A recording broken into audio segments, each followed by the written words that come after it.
Eastern and Southern Kentucky. This is WYMT Mountain News at 6.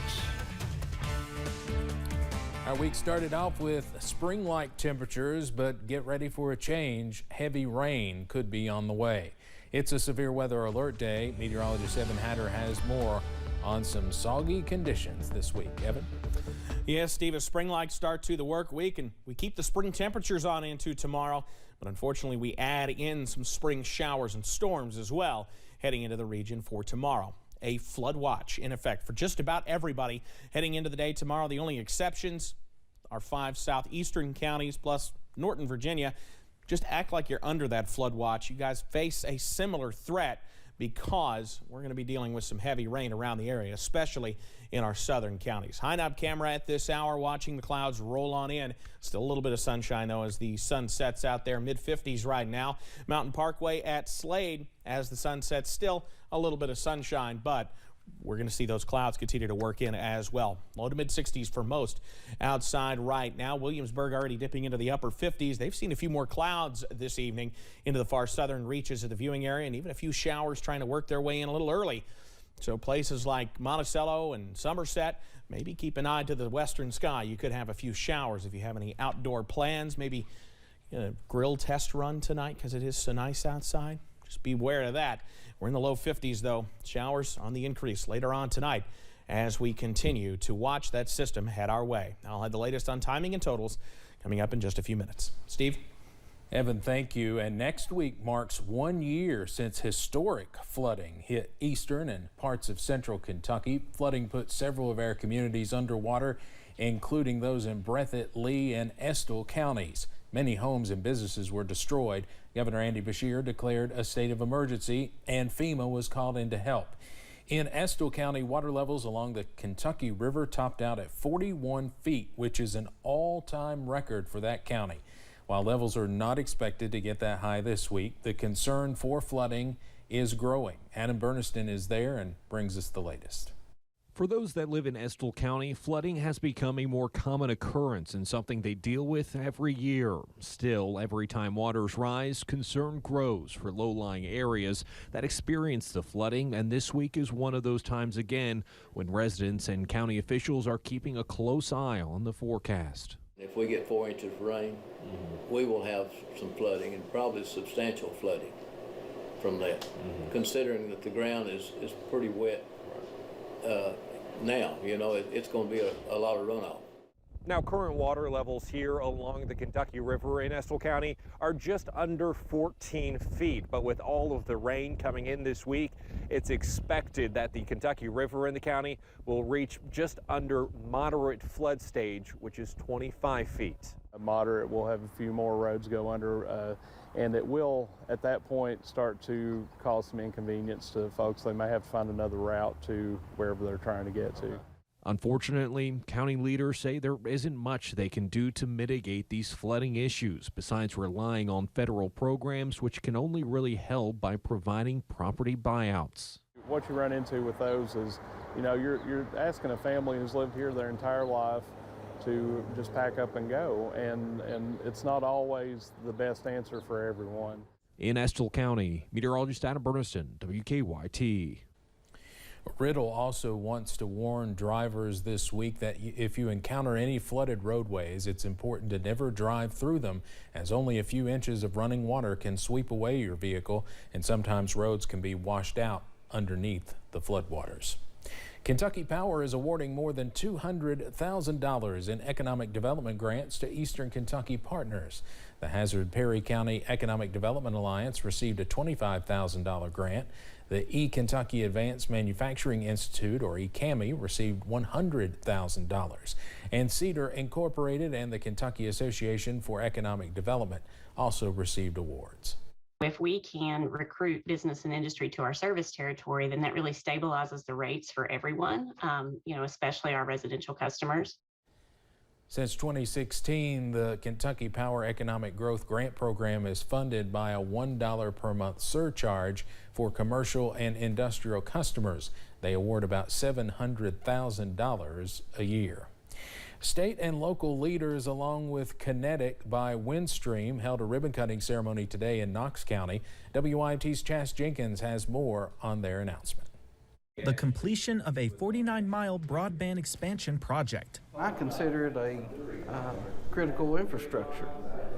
I know years ago it was not, but now it is.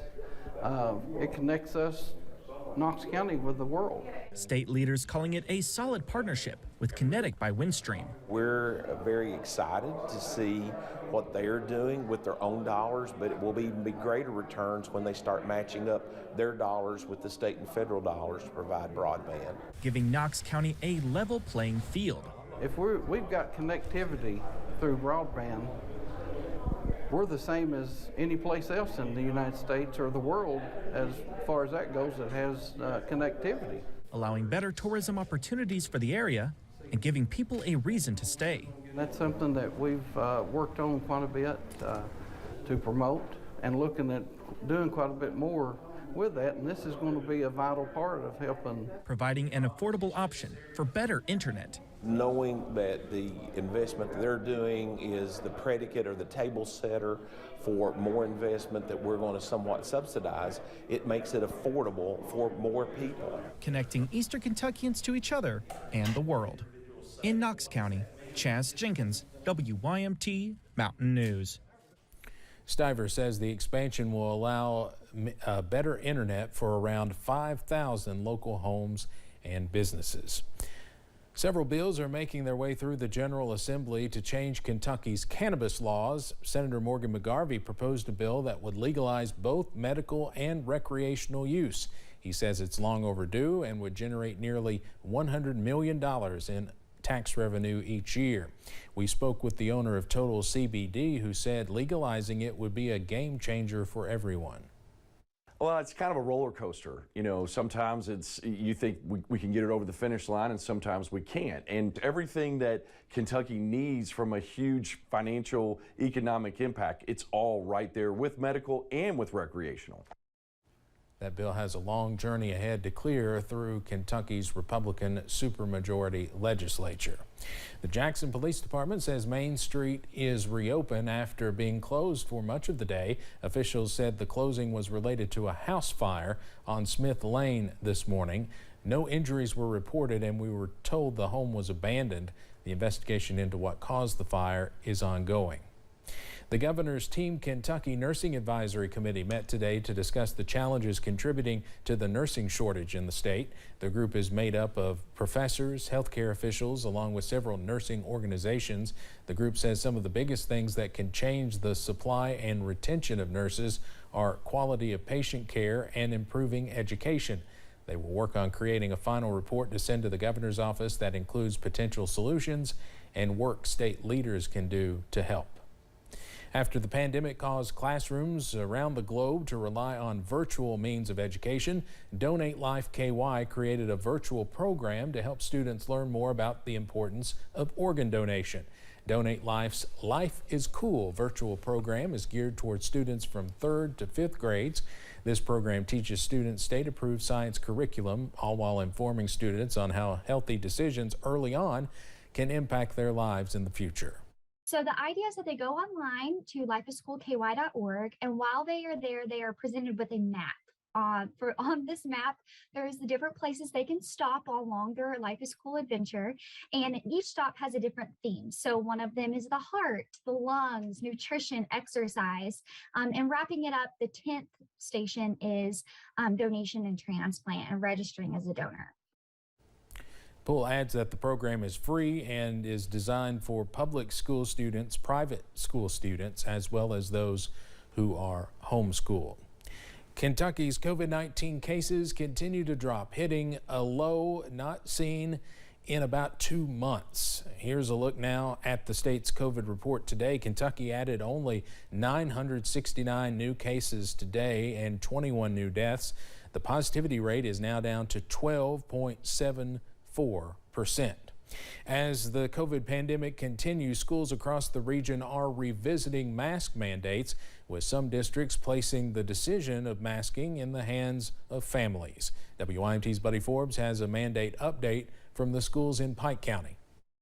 Between conversations with public health officials and discussions with those in education, we talked to parents, students, teachers, our entire school system, and overall, it was overwhelming that they were ready for us to go to an optional recommended situation. Both school districts in Pike County are allowing students to unmask. Some would have liked us to do this sooner. Others would have liked us to wait a little longer. We've had to make the decision based upon when we feel we can have some continuity for our kids. Pike County schools are making the move this week, with Superintendent Dr. Reed Adkins saying they feel it is a good time to allow families an option. We recommend that they wear a mask. However, we are making it optional for parents to make that decision. Pikeville Independent Schools will follow suit next week after similar discussions, saying there are some students in the schools who have never known a day of learning without a mask. It's going to allow a much greater opportunity for them to grow in those areas. And so we really know that there's an important need for that. Both superintendents say they wanted to wait until the timing was right, saying they did not want to keep changing the mandate from day to day. And though they believe it is now the right time, they know the situation remains fluid. So we always make sure that we're paying attention to the things around us, the situations around us, and we always make adjustments that are in the best interest of our kids and staff. Saying they will always strive to do what is safe and smart to build a better future. If the numbers were to increase drastically, then we would revisit and possibly move back to a required mask. For the smiling faces they work to serve each day. In Pike County, Buddy Forbes, WYMT Mountain News. Pike County's mandate moves to optional/recommended Wednesday. Pikeville Independent will do the same next Monday. The Floyd County Schools mask mandate changes to optional tomorrow. Soggy weather looks to return to the mountains over the next few days. I'll have the very latest breakdown for Severe Weather Alert Day on the way next. And a local farmer is participating in community-supported agriculture week. We'll hear about what makes local farms so important to our region.